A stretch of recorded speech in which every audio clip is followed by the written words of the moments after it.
sampiang karet jo sawit siko. Ada ndak orang menyalean menanam ubi Peranci? Ada? Ubi Peranci? Itu tanaman yang paling sabar, Pak. Kalau awak menanam lado, kan anaknya ditanam. Kalau menanam kacang tanah, bijinya dari masuk ke tanah.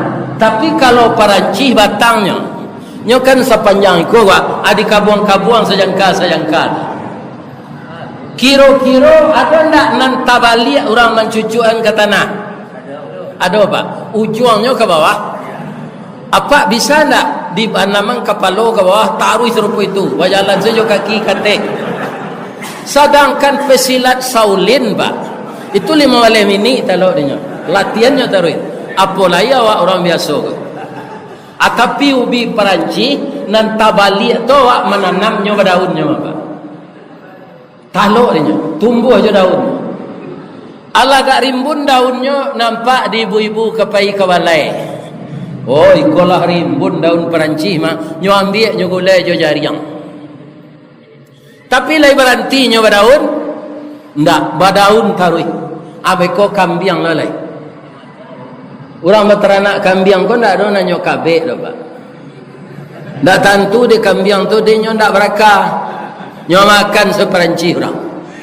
Tapi Peranci itu ikut jo badaun kateh taruh. Ndak pernah putus asa. Lah rimbun daunnya kebak. Ala selesai musibah alun. Tiba angin dari barat, agak kencang angin tu, condong badan ke timur. Tiba angin dari timur, lalapeh lo badan ke barat. Tiba angin limbubu nyoputa batang tu. Tapi Peranci kau tak patah dah, Pak. Tapi apa hikmahnya? Ya kan? De acok batang baputa, urek menggari di bawah. Urek menggari, tanah meranggang. Tanah maranggang mudah urek mencari makan. Dek banyak makanan dapet disiko isi mengko gadang. Jadi batang Peranci kalau acok dioyak angin, Pak, tu gadang isinya. Jadi kita kalau sabar menerima musibah, keuntungan yang diberikan Allah kepada kita sangat banyak sekali. Jadi jangan cameh kekurangan narato. Ya kan, kutiko ado kini alun nabi do. Nak gak lamo habisnya, lah masak sambal tu cium saja ni makan. Masak sambal tu. Kalau masuk aromanya kayak doang tu suuk saya nasi leh. Tu dia dorong saja air. Sambal tu dia angin-angin saya taruh sampai ke 5 hari. Ya kan? Atau kalau hidup ingin berhemat. Ya. Ini. Wa naqsim minal amwal wal anfus. Apa itu anfus? Kekurangan jiwa. Anak dari SD lataruh SMP atau sanawiyah, dari SMA lataruh man, kemudian kuliah. De utaknya hebat dapat beasiswa, kuliah ke luar negeri. De utaknya layamu langsung saja nyo dari S1 S2 nyo cari di orang ke kampus. Anak yang pintar ini dapat bekerja di perusahaan Jerman di luar negeri, ya kan? Lah mulai nyoba kerja seminggu, alun menerima gaji lai di pancuang talang katura, diambil ke sambang dah dia labiahnya ke kayu tundo, malang tak bisa ke ditulak, mujuan tak dapat ke diraih, lah malang nan basuh bapisah badan jo nyao. Lah dapat nyo kerajo, utaknya pintar, diminta kerajo, alun gajian, Allah menjapuinya meninggal. Barek musibah tak? Barek. Kalau iman kurang bisa gila orang tuanya itu. Tapi kalau kita tahu inna lillahi wa inna ilaihi raji'un, begitu kadar Allah, ya kan? Tak bisa kita malah berapiti dengan Nabi itu Allah menyukai anak-anak kini umurnya muda baru lu gajian lain kau matian saja. Itu mau pek namanya. Menangi awak sedangnya di mandian tu jagonya balik. Ya kan? Mungkin nak tentu pintu tempat lari. Jadi nalah mati jangan diratoi. kok mati bini lai gak mudo baru bini balik jangan ditiru lambo ambo dek lagai. Ini bapak-bapak jangan diratoin mati itu taruh doakan. Kalau bersedekah Pak masukan ke celengan satu, ini untuk saya ya Allah, ini untuk almarhumah istri saya ya Allah, ini untuk kedua orang tua saya. Tidak diratapi. Membantu orang dalam kubur itu dengan sedekah. Saya kebetulan kan jadi mubalik Pak. Yang menyekolahkan saya ke pesantren dulu siapa? Ibu dan ayah saya. Basisi kakinya ke sawah menerima upah memangku Pak. Hitam telingonya dijilai hari menerima upah menyabik padi. Mengerosong kulit punggungnya bapaneh menabeh sawah. Ndak dia kenal lelah asal anaknya bisa sekolah. Itu yang menjadikan saya sekolah di pesantren dengan takdir Allah. Kalau saya ikhlas menyampaikan dakwah-dakwah lebih-lebih jauh seperti ini, ikhlas hati saya, maka pahalanya bukan untuk saya saja, tapi juga untuk kedua orang tua saya. Di orang menangis itu tidak diratoi, didoakan. Tiup bersedekah awak dia siang lo untuk inyoci. Ya kan? Kalau menangis meratap, kita tidak sabar namanya. Air mata yang keluar terus menerus dengan mengupat kepada Allah itu menambah beban beratnya azab kubur baginya. Ya. Jadi kaum muslimin, anak-anak muda awak ko Pak tinggal awak marahannya. Jangan berang ke anak muda nakal Pak. Embo kan jadi ustaz gini kok Pak. Masuk muda nakal jod. Cuma lah telonsong tu Pak. Ya kan? Minta ampun saya ke Allah lah. Ya kan? Jadi anak muda kita ini kita arahkan. Ya kan? Lebih-lebih kalau dia mendekat ke masjid ini, beri dia pekerjaan. Seksi pemuda ini dia. Agihnya kerajo, ringan baban awak nanggai. Ya kan? Kadang-kadang awak nanggai kau takut kata impi Pak. Bang kau cerita sebagian tu Ustaz. Awak kau dijajah Belanda tu takut kata impi. Tak maunya maja awak tu. Ya kan? Aturun lo perangai tu ke orang awak. Adik takut kata impi dengan muda, tak nyagi kesempatan dengan muda. Itu salah. Nah, jadi kekurangan jiwa jangan diratapi, doakan beliau. Doakan beliau, jangan diratapi. Nah, apa kata Allah lagi? Ulaika alaihim salawatum mir rabbihim wa rahmah wa ulaika humul muhtadun. Orang yang sabar menerima segala musibah, cobaan. Petani sabar, pedagang sabar, pejabat sabar, kepala rumah tangga sabar menghadapi segala problem. Allah mengatakan akan bersalawat Allah kepadanya, dan Allah akan membimbingnya menempuh jalan petunjuk. Jadi petunjuk ini dari Allah Pak, tidak ada dari manusia. Kaum muslimin, ibu-ibu dan bapak-bapak, benarkah begitu? Ini ada kisah cerita Nabi Musa ketika beliau akan lahir itu Fir'aun masih berkuasa.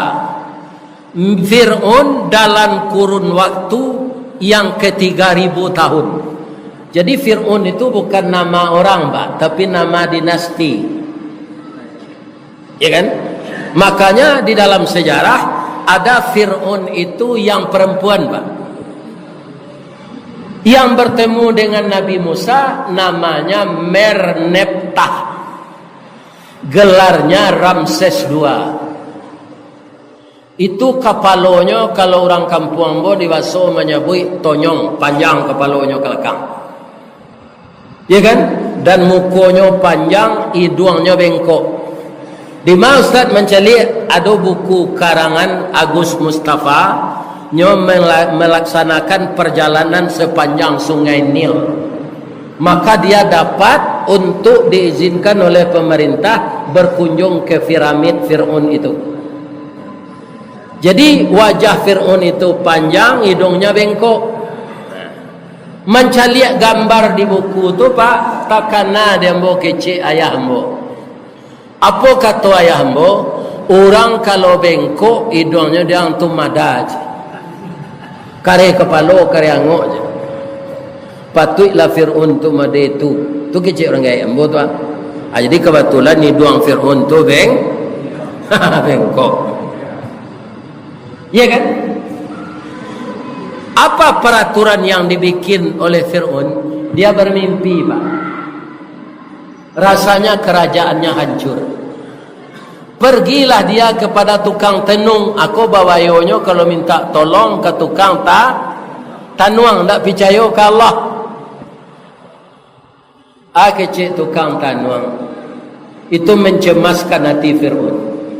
Solusinya dinyo, seluruh anak laki-laki yang lahir dibunuh. Yang perempuan boleh hidup. Yang laki-laki dibunuh semua. Ibu Nabi Musa ketika itu hamil. Dia sudah mempunyai anak perempuan. Kok dapat anak padusi ibarat cincin jari manih. Ubek jari palare damam sedingin tanpa di kapalo. Balahan nyawa badan diri. Kok dapat anak laki-laki ibarat cincin di kalingkiang. Pembantu ayah kok tuo guno cubadak diladangkan kaganti baladang lado gunonyo anak digadangkan kaganti ayah kok tuo.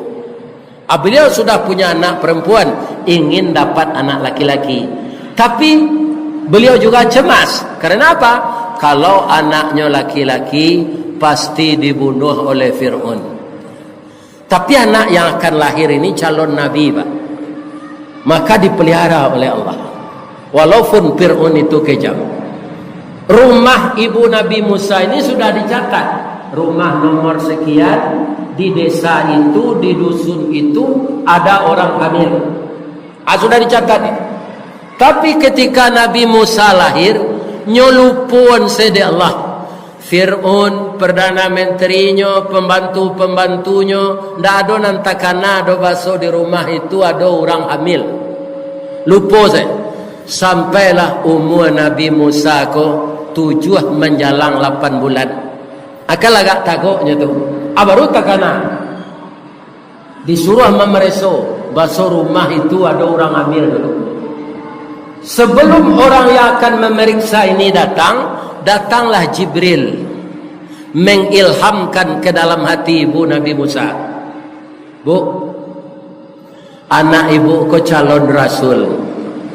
Sawantalai petugas-petugas dari kerajaan Fir'aun akan datang membawa anak ibu. Kerana anak laki-laki tidak boleh hidup. Allah menyampaikan kepada saya dan disuruh sampaikan kepada ibu cara menyelamatkan anak ibu ini begini. Saya membawa kotak ini. Kalau ini semacam kardus lah yang tidak bocor. Masuk anak ibu kemari, anyuian ke sungai Nil ke. Orang yang datang ini entah siapa-siapa. Kita disuruh menghanyutkan anak.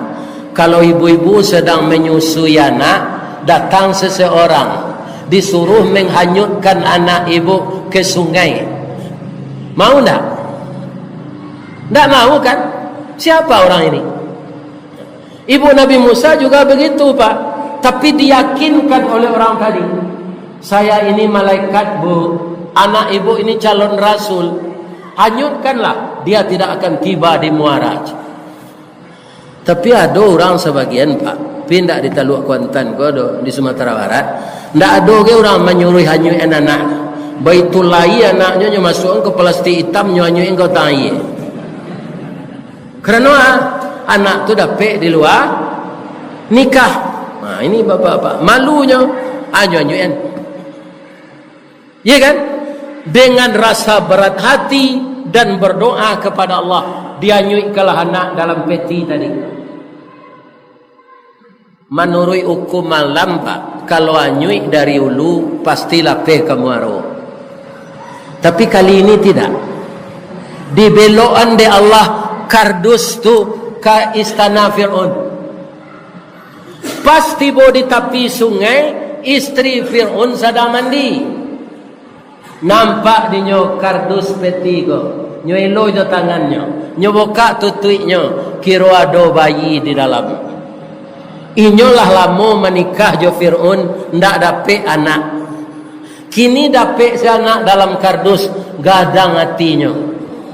Nyo gendong anak ko naik, nyo imbon ke Fir'aun, bang, awak dapet anak di batang air bang. Sangat lucu anak ini. Cik Fir'aun, laki-laki anak tu pedusi. Laki-laki bang. Kalau laki-laki harus dibunuh. Tak boleh, itu peraturan. Bang, kini awak nak beranak lah dapat anak manga dibunuh, kita peliharanya bang. Tak bisa Cik Fir'aun. Diambil padang bang. Hampir dipotong leher Nabi Musa, menunjuk istrinya tadi, bang bunuhlah karena abang rajo, tak bisa dibantah. Tapi sebelum anakku dibunuh, cara yang nambu hari kini Cik ini. Mandanga ka cara itu maretek Fir'aun tu. Jo lutui-lutuinya maretek, jo sungui-sunguinya, jo janggui-jangguinya. Bab itu bininya tu sangat rancak, ndak ada orang pedusi serancak itu di Teluk Kuantan ke. Mandanga ka cara itu cameh. Ya, ya. Di Muara Lembu ini ndak ada orang secantik itu.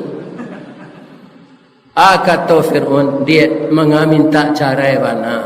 Ndak sampai ke sinan di udara. Ndak bunuh, ndak malah kita pelihara malah. Jadi Fir'aun ko bagak ke rakyat pak pitakui di bini. Ya kan? Jadi rajo kalau lah takui di bini itu alamat kesengsara tu pak. Ya kan? Kepala rumah tangga takui di bini itu je. Maka jangan takut kepada istri.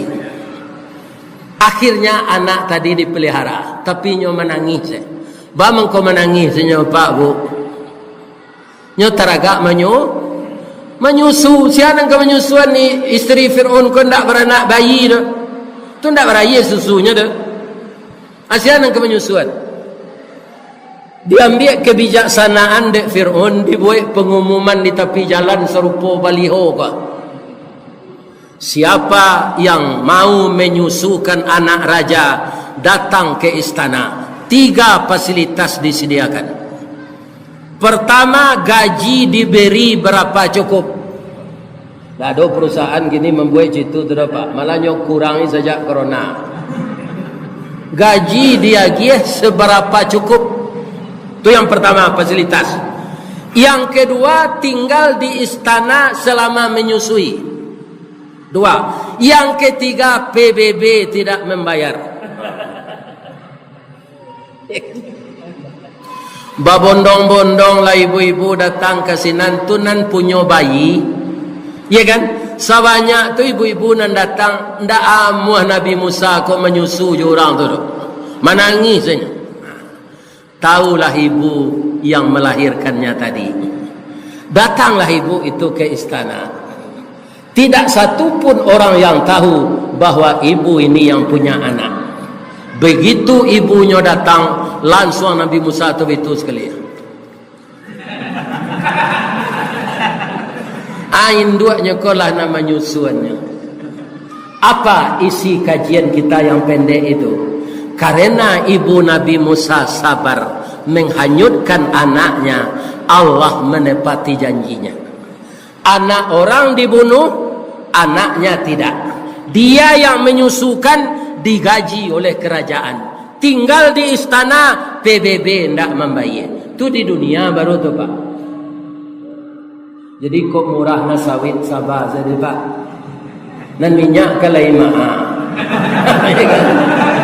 Sawit na murah. Memang di negara awak kon tak kejadian tak jalan dah pak. Mau mengaji kau pandai. Sawit murah, minyak mahal. Lawih garam impor. Ya kan? Eran nama. Tapi kalau Allah itu lo kadarullah. Kita doa ke Allah, ya Allah, pemimpin-pemimpin kami nan khilaf ya Allah, tunjukilah beliau ke jalanan benar. Tak boleh kita mendoa orang buruk. Kok siapa penyebabnya tak tahu. Tapi ujung-ujungnya itu qadarullah. Ambo doakan mudah-mudahan sawit maha balik. Apa yang ditanam di bumi Muaro Lembu ke batangnya gadang, dahannya rampak, rantiangnya daunnya rimbun. Dari salo daun keluar bungo putih cebintang timur, bungo jatuh putih keluar dari mudo sampai lamasa bagalui kilo je timbangan arago tatakok dinan maha. Mudah-mudahan baitu nang ketiga oleh. Amin. Ya Rabbal. Itulah bapak-bapak tausiah kita malam kini. Mudah-mudahan bermanfaat untuk saya yang menyampaikan dan disampaikan pula pahalanya untuk ibu dan ayah saya dan istri saya.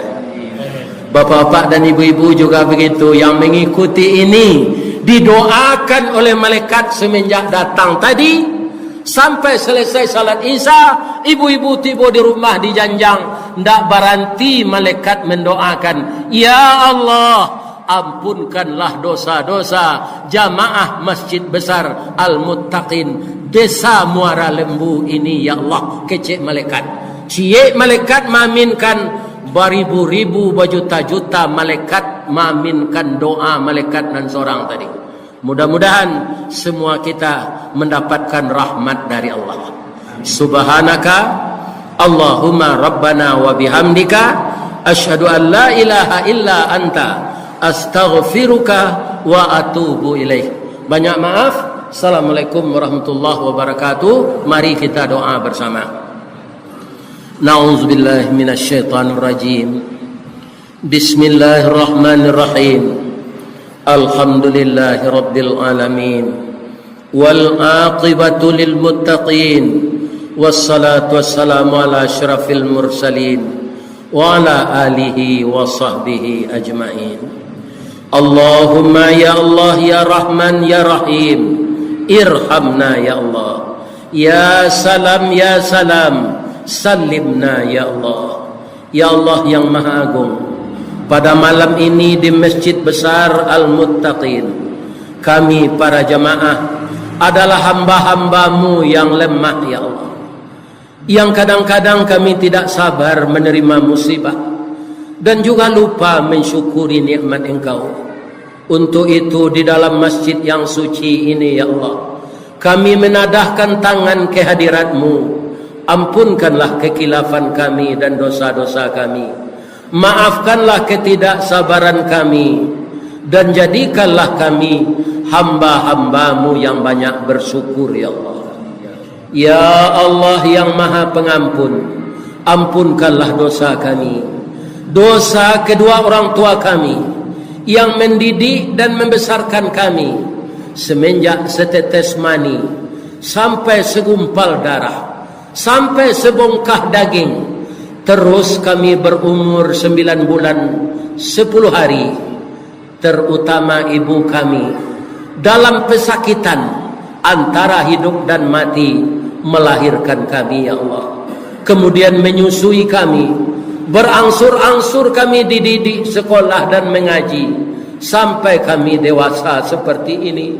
Tapi ada sebagian orang tua kami ya Allah yang telah terbujur kaku di kubur. Ekonomi kami mulai bapan, tapi kami tidak bisa membantu beliau. Maka sampaikanlah doa kami ini, terimalah doa kami agar kedua orang tua kami lepas dari fitnah kubur dan azab neraka. Masukkanlah beliau ke dalam surga-Mu ya Allah. Ya Allah yang memberi segala permintaan, jadikanlah rumah tangga kami rumah tangga yang sakinah, mawaddah warahmah. Jadikanlah anak kami yang laki-laki anak yang saleh. Jadikanlah anak kami yang perempuan anak yang salehah. Indalkanlah mereka ya Allah dari narkoba, dari minuman keras, dari perzinaan, dari lesbian, dari LGBT. Jauhkanlah generasi muda kami dari perbuatan maksiat dan mungkarat. Ya Allah, umumnya kami sebahagian di desa ini adalah petani ya Allah. Suburkanlah tanaman kami, banyakkanlah buahnya, mahalkanlah harganya, agar apa yang kami lakukan membawa berkah kepada keluarga kami. Hanya kepada Engkau kami minta tolong ya Allah. Engkau zat yang berhak kami sembah. Kabulkanlah doa kami dan kabulkan permintaan kami. Rabbana amanna bima anzalta wattaba'na ar-rasula faktubna ma'asyahidin. Allahumma inna nas'aluka ridhaka wal jannah wa na'udzubika min sakhatika wan nar. Rabbana atina fid dunya hasanah wa fil akhirati hasanah wa qina adzaban nar. Subhana rabbika rabbil izzati amma yasifun wa salamun alal mursalin walhamdulillahi rabbil alamin. Banyak maaf. Assalamualaikum warahmatullahi wabarakatuh. Alhamdulillah.